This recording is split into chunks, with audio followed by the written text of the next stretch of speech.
Fellas, what is every man and woman's ultimate dream?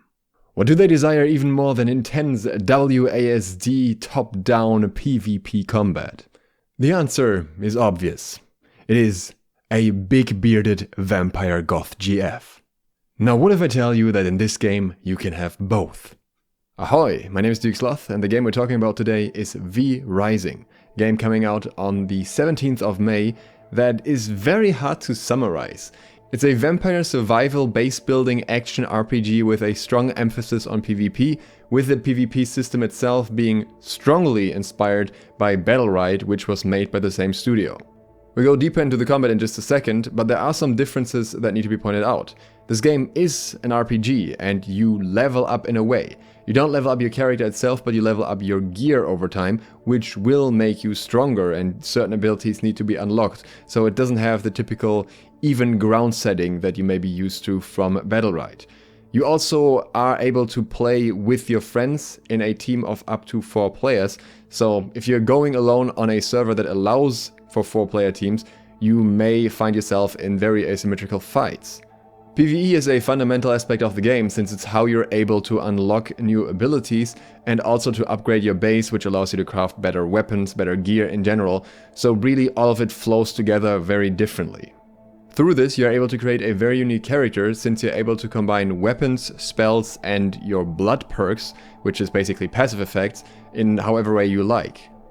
If you end up choosing to go for a hardcore PvP server, a lot of these perks will also be lost upon death. Before we get to the servers, let's dig deeper into combat. The combat in V Rising is extremely fast-paced. Since you move your character with WASD, juking enemy attacks is a very core component of the game. This is further emphasized by tools like dashes, ability cancelling, and even counter mechanics, all very familiar to those of you who've played Battlerite, so that the combat kind of becomes a bit of a dance. Reading and outplaying your opponent with the right timings is absolutely crucial. There is a new element to the combat in V Rising though, which is the environment. Since sun damages you during the day, you have to stay in the shadows.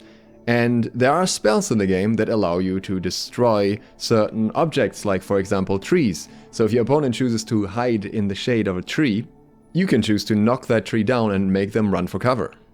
Another layer of depth is added by the ability to weapon switch mid-combat, and the weapons seem to come with their own special abilities. You can even try and use elevation to your advantage in combat, so really there are many layers to it. V Rising doesn't offer any skill trees in a traditional sense, but you have progression through learning new abilities and getting better weapons in your base, as well as customizing your kit with blood perks.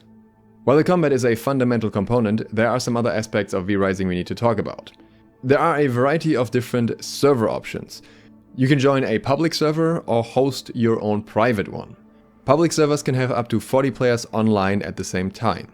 There are currently 5 options for public servers. PvP servers, where you just lose your farmed loot when dying. Full loot PvP servers, where you lose your gear as well. Solo PvP and duo PvP if you don't want to play against 4-man groups, and the servers for mums and dads with full-time employment. The server type you choose also determines how quickly your castle can be damaged. Apparently it's only really worth attacking the castle on the full PvP servers because it's otherwise very difficult. Private servers currently allow over 60 custom settings, so they can for example be used for PvP tournaments where everyone is fully geared from the start. Servers are hosted in North America, Europe, Brazil, South Africa, Taiwan, Australia and Japan, and server wipes are currently not planned yet, but might be considered in the future if it's something with great interest. Let's talk about the base system, the castles. Castles can be built almost anywhere in the world, and you can have multiple castles at the same time, even though you also have to maintain them. In those castles you can obviously stack all your loot to keep it safe, craft items, refine resources, and also keep servants. You can decorate your castle, even though for the hardcore PvPers the primary focus will probably be unlocking new armor and perks. Something that ties directly into the castle but also into combat is the blood mechanic. Weakening living enemies or downing bosses allows you to suck their blood. This blood can be placed in your blood well, the central element of your base, in order to keep the castle reinforced and your crafting stations efficient. You're also able to track so-called V-blood units, which are really just bosses, and those allow you to unlock new spells. Tracking those enemies is done through a blood trail, but this blood trail only shows up briefly and then disappears, and just gives you a general direction of where to go, which is a pretty cool mechanic. Your enemies will have different blood types and quality, which is very important to keep in mind. For example, 2 wolves may have different blood quality between them, and a human would have a different blood type from a wolf, which provide you with different perks. At least in early game, this can be a bit of a downside, because these perks will override and reset each other, and you need to suck some enemies' bloods for certain quests and so on. However, later on you can imprison enemies with optimal blood in your castle, so you'll have a little bit of a longer benefit from them. When it comes to the day and night cycle, the sun can burn through your vampire extremely quickly. However, the devs are well aware that focusing the whole game around this would be too annoying, so night is longer than day in this game, and as you progress further, you will also be able to unlock gear with sun resistance. There are also a ton of other cool features that the devs have talked about in their dev blogs at this point. Horses can be used as mounts in V-Rising. They have randomized attributes such as speed, rotation and acceleration, so it can be worth hunting for the right horse, and they also provide you with extra storage space.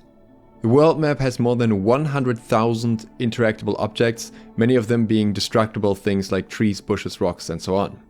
The world as a whole is meant to be very interactive. There are, for example, also PvE patrol groups that can walk across the map in different pathways, and if they clash, they end up fighting each other. The map has teleporters which allow you to fast travel around. There's also a shape-shifting mechanic which allows you to turn into various animals for different purposes. There's an in-game voice chat to talk to other players. I will suck your blood. And character customization is very expensive. Plus, there is additional changes to your looks from in-game gear and from DLCs. When an ally joins your team, there's an interesting catch-up mechanic which allows them to learn recipes that you've already researched in your base. Across the world, there are 3 soul shards from bosses, and if you can get all 3, you get a Dracula-like status that gives you additional perks as well, but this will obviously be highly contested on the PvP servers. They can't contest this all the time though. There is a 6-hour time slot in the evening of each region where raids on castles can take place. So you don't have to worry about your castle being attacked while you're working, unless you're working night shifts.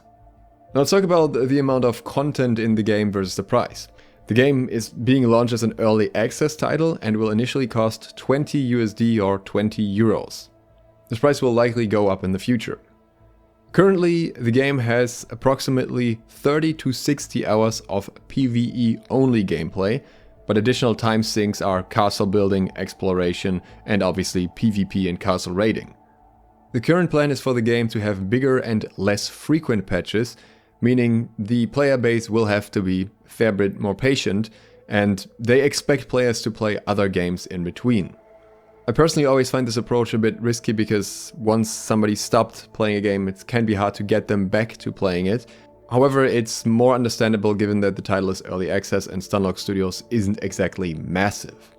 The only thing that has been hinted at as future content so far are two-handed swords. Let's see if they get them before New World. There will be cosmetic DLC on launch and more in the future. The Dracula DLC is what I'm assuming gives us a general idea of the pricing. It's a unique armor set that needs to be unlocked via in-game progression and some additional castle cosmetics for 10 USD or 10 euros.